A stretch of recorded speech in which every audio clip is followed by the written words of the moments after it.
Salam sejahtera kepada semua. Seperti yang kita tahu, penyediaan plan tindakan ini merupakan matlamat Universiti Pendidikan Sultan Idris, UPSI, dalam usaha dikenali sebagai sebuah kampus rendah karbon. Sokongan Universiti Pendidikan Sultan Idris yang mendalam terhadap kelestarian alam sekitar dapat dibuktikan apabila kampus rendah karbon ini telah menetapkan matlamat dalam mencipta persekitaran pembelajaran yang mempan dan mesra alam melalui sumbangan terhadap usaha global bagi menangani perubahan iklim. UPSI dijangka akan menjadi sebuah kampus yang lestari dan rendah karbon menjelang pada tahun 2050. Yakninya, pada tahun 2030, UPSI akan mencapai 45% dalam pengurangan pelepasan karbon. UPSI telah menganjurkan banyak program demi merealisasikan kampus rendah karbon yang ingin dikecapi pada tahun 2050 seperti program kampus rendah karbon UPSI pada tahun 2016 dan sebagainya. Secara tidak langsung, universiti memainkan peranan dalam menjadi pemangkin kepada pembangunan lestari dalam kampus agar para mahasiswa-mahasiswi mendapatkan keselesaan ketika melakukan pelbagai aktiviti, terutamanya aktiviti outdoor. Oleh itu, penerapan nilai-nilai kelestarian di UPSI merupakan salah satu strategi penting bagi merealisasikan kelestarian negara. Pemanasan global boleh dikaitkan dengan pelepasan gas rumah hijau.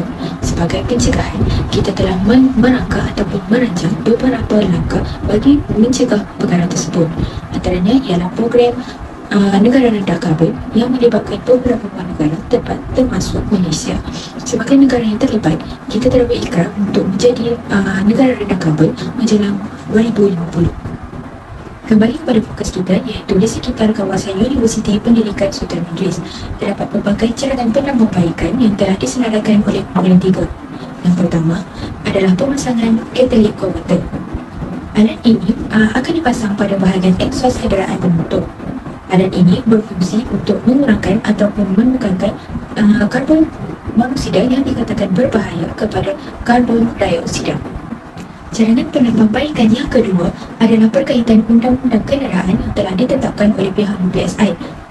Terdapat 3 aspek yang ditekankan, iaitu yang pertama, memastikan pelajar-pelajar hanya membawa satu kenderaan sahaja. Yang kedua, iaitu berkaitan dengan pelekat kenderaan perlu dinaik taraf bagi mengelakkan penipuan ataupun penyalahgunaan. Yang ketiga, rombakan terhadap pergerakan basuh pelajar perlu dilakukan bagi mengelakkan pelajar menggunakan kenderaan sendiri. Seterusnya, cadangan penambahbaikan dari segi infrastruktur. Yang pertama, pihak UPSI boleh menukar sistem lampu jalan kepada sistem solar. Hal ini dikatakan demikian kerana sistem solar merupakan sumber tenaga yang boleh diperbaharui. Selain itu, kita juga boleh meluaskan penggunaan sistem lampu jalan sistem solar ini kepada kawasan kediaman dan juga di sekitar bangunan dia. Yang kedua, pihak UPSI boleh memasang panel solar pada bangunan-bangunan disebabkan hampir setiap bangunan digunakan setiap hari. Yang ketiga adalah pemilihan bahan binaan. Pemilihan bahan binaan yang tepat dapat mengelakkan penyerapan haba yang tinggi ke dalam bangunan. Peningkatan penggunaan penghawa dingin akan meningkat sekiranya bangunan tersebut panas dan tiada sistem pengudaraan yang betul. UPSI sebagai universiti utama di Malaysia sangat komited pada pembangunan lestari di kedua-dua kampus lama dan kampus baru. Dan melalui program seperti Low Carbon Cities Challenge 2030, UPSI telah mendapat sokongan daripada Fakulti Sains Kemanusiaan dan Fakulti Sains dan Matematik ini bagi memperkukuhkan lagi kedudukan UPSI sebagai pembangunan lestari dan rendah karbon di Malaysia. Seperti di KSAS atau di kampus baru, penggunaan tenaga solar di tempat letak kenderaan yang berbumbungkan solar ini dapat mengurangkan penggunaan gas rumah hijau. Penanaman seperti pokok di sekitar ruang kampus KSAS turut memberi manfaat seperti pengurangan gas karbon dioksida. Dan di kampus lama pula, penggunaan atap lusinar di bangunan bintara siswa dan inisiatif Recycle Corner di bangunan Malim Sarjana menunjukkan usaha ke arah kelestarian. Namun, setelah kita melihat kelestarian ini pastinya ada pencanggahan sedikit di mana terdapat beberapa aspek pembangunan yang masih tidak lestari di kedua-dua kampus. seperti di Dewan Kuliah Pusat di Kesas, kampus baru, menghadapi isu penggunaan penghawa dingin yang sangat tidak terkawal. Ini menyebabkan pembaziran tenaga dan peningkatan pelepasan kabel. Kekurangan penanaman pokok di sekitar blok-blok kuliah di Kesas turut menyumbang kepada pemanasan ruang. Pembangunan e-learning di kampus lama, di mana penggunaan bahan konkrit dan kaca turut menyumbang kepada masalah pelepasan kabel dan pemanasan global. Dan secara keseluruhan, UPSI menunjukkan kesungguhan dalam menerapkan amalan pembangunan lestari dan rendah kabel di kampusnya, Kesas dan kampus baru, kampus lama. Dengan langkah-langkah tambahan, UPSI dicadangkan dapat terus memimpin sebagai contoh positif dalam mencapai kelestarian dan rendah kabel di kalangan institusi pendidikan di Malaysia. Kesimpulannya, laluan pejalan kaki yang dipilih di dalam perbincangan kali ini adalah bertujuan untuk mengurangkan pelepasan karbon, kesesakan lalu lintas dan juga pencemaran udara akibat daripada kenderaan-kenderaan bermotor. Ketidaklestarian laluan pejalan kaki ini menyebabkan kurang orang menggunakannya. Antara punca-punca yang menyebabkan laluan pejalan kaki tersebut tidak lestari adalah disebabkan kekurangan kualiti pencahayaan, tidak kira siang maupun malam. Kemudian didapati bahawa laluan pejalan kaki tersebut bercampur dengan laluan kenderaan bermotor yang menyebabkan timbul isu bahagian keselamatan. Selain itu, laluan berjalan kaki yang tidak diselenggara dengan baik menyebabkan mahasiswa UPSI tidak mahu menggunakannya. Sebagai contoh, selepas pada waktu hujan, laluan berjalan kaki dipenuhi lopak-lopak air dan lumpur yang akan menyebabkan pakaian mahasiswa menjadi kotor apabila mereka melaluinya. Penambahbaikan yang dicadangkan yang pertama adalah untuk menambah lampu-lampu dan sumber cahaya solar pada laluan berjalan kaki tersebut agar kawasannya tidak menjadi suram untuk dilalui. Kedua, pihak bertanggungjawab perlu membina laluan berjalan kaki khas sahaja yang tidak bercampur dengan kenderaan bermotor agar mahasiswa merasa lebih selamat untuk berjalan kaki. Dan akhir sekali, penambahbaikan yang boleh dilakukan bagi laluan berjalan kaki yang kotor dan lumpur adalah dengan membuat tembok tinggi pada laluan tersebut agar lumpur dan kotoran tidak memasuki kawasan laluan tersebut. Sememangnya kita tahu UPSI merupakan universiti pendidikan yang akan dibangunkan sebagai universiti yang rendah karbon. Oleh itu, pelbagai pelan tindakan telah diambil bagi memastikan pelan pembangunan tersebut dapat dicapai.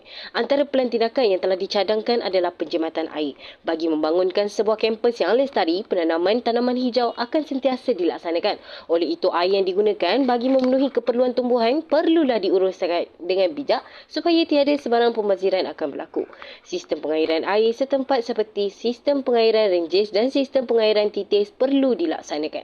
Selain itu, langkah yang boleh diambil bagi merealisasikan UPSI sebagai sebuah kampus yang mampan dan rendah karbon adalah penggunaan teknologi dan amalan penggunaan air seperti pemasangan dual flush cistern. UPSI dicadangkan untuk memasang teknologi ini di setiap tandas yang berada di setiap bangunan. Pemasangan teknologi tersebut dapat membantu mengurangkan penggunaan air yang berjaya diakses oleh manusia. Sistem penuaian air perlu dilaksanakan di UPSI. Sistem ini praktikal dan kos pembinaan yang tidak membebankan serta kerja-kerja penyelenggaraan yang mudah dilaksanakan. Untuk langkah seterusnya adalah penggunaan cekap tenaga dalam kelestarian Low Carbon Campus UPSI. Penggunaan elemen kaca pada bangunan yang bersifat lutsina iaitu membenarkan cahaya masuk dalam bangunan membantu dalam penjimatan penggunaan tenaga elektrik. Seterusnya adalah penggunaan cekap tenaga dalam kelestarian Low Carbon Campus UPSI.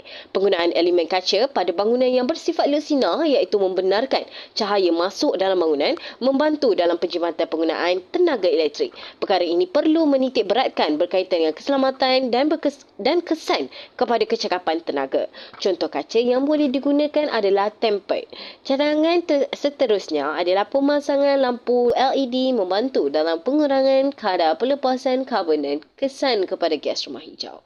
LED membantu dalam mengurangkan pembebasan haba dan tiada penggunaan merkuri dan mudah dilupuskan serta kesan negatif yang minimum kepada alam. Pemasangan LED yang mempunyai sensor juga membantu dalam proses kecekapan penggunaan tenaga yang digunakan dalam seharian. LED yang mempunyai sensor ini boleh dilengkapi dengan fungsi boleh malap dan membolehkan pengguna melaraskan kecerahan cahaya mengikut keperluan untuk mencipta kesan pencahayaan yang berbeza. Hal ini membantu dalam mengelakkan penggunaan tenaga secara pembaziran. Oleh itu, penggunaan LED sememangnya membantu dalam memenuhi kecekapan penggunaan tenaga dalam seharian. Secara ringkasnya, pelan tindakan yang dilaksanakan perlulah efektif dan efisien sebagai usaha untuk membantu UPSI mencapai objektif sebagai sebuah kampus yang mampan dan rendah karbon. Salah satu cadangan dalam pelan tindakan UPSI adalah perancangan rangkaian laluan pejalan kaki, basikal serta kenderaan micromobility. Walkability and connectivity merupakan salah satu faktor yang perlu dititik beratkan dalam reka bentuk kejiranan dan pengangkutan hijau. Oleh hal yang demikian, perancangan rangkaian laluan pejalan kaki, basikal dan kenderaan micromobility yang berkesinambungan perlu dipergiatkan lagi di UPSI sebagai kemudahan perjalanan jarak dekat. Selain daripada itu, perancangan infrastruktur kenderaan elektrik bagi penggunaan komuniti UPSI juga merupakan cadangan dalam pelan tindakan pembangunan yang mampan. Peralihan daripada kenderaan konvensional kepada kenderaan elektrik dan low emission vehicles dapat mengurangkan internal combustion engine yang menjadi penyumbang pelepasan karbon. Penyediaan pengangkutan awam mesra alam juga merupakan cadangan yang bernas. Pengangkutan mesra alam yang dinyatakan merangkumi bas elektrik. Penggunaan pengangkutan hijau yang mesra alam menggunakan tenaga boleh diperbaharui seperti solar, bahan api bio, hidro dan angin. Penggunaan bas elektrik adalah langkah efisien dalam meminimumkan pelepasan karbon di Malaysia. Pendek kata, pelan tindakan yang dicadangkan ini hanya dapat dilaksanakan dengan adanya kerjasama daripada pihak kerajaan, pihak universiti, badan bukan kerajaan, termasuk penduduk setempat bagi merealisasikan hasrat UPSI menjadi kampus mampan dan rendah karbon menjelang tahun 2050. Sekian, terima kasih.